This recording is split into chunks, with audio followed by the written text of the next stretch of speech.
আসসালামু আলাইকুম এভরিওয়ান, আশা করি সবাই ভালো আছেন। আমি ভালো আছি আলহামদুলিল্লাহ, আপনাদের দোয়ায়। বরাবরের মতো আজকেও আমি চলে আসলাম।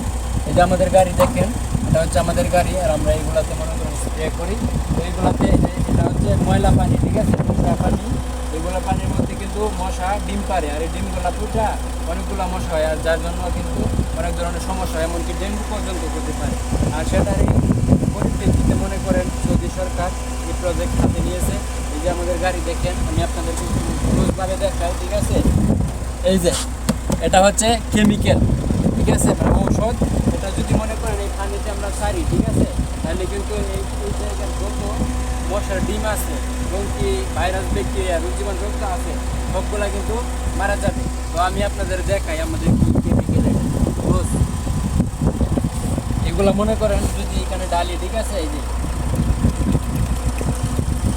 আমি আপনাদেরকে দেখাই, এক রিয়াকশন দেখেন, পুরোটা কিন্তু তেলের মতন ছড়িয়ে যাইতেছে, ঠিক আছে। এগুলো দিলে এই যে দেখছি একবারে তল থেকে মাটির নিচ থেকে, ঠিক আছে, যত জীবাণু আছে সব মনে করেন ধ্বংস হয়ে যাবে, ঠিক আছে।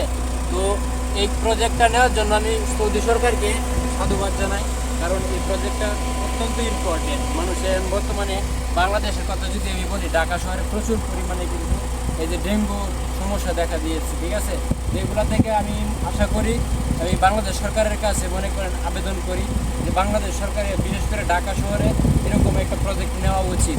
কারণ এখানে ঢাকা শহরে প্রচুর পরিমাণে ময়লা থাকে এবং ময়লা পানি থাকে। এই পানিগুলাতে মনে করেন যদি আপনি করেন এগুলো ডালের, ঠিক আছে, তাহলে কিন্তু সব ধরনের মশা একবারে টোটালি বন্ধ হয়ে যাবে, ঠিক আছে। তো এরকম তাদের কাছ থেকে শেখা উচিত বাংলাদেশে, ঠিক আছে। তো সবাই ভালো থাকবেন, ধন্যবাদ। ভিডিওটা যদি ভালো লাগে তাহলে আমাদের চ্যানেলটি সাবস্ক্রাইব করে ভিডিওটিতে একটি লাইক বসিয়ে দিবেন। ওকে।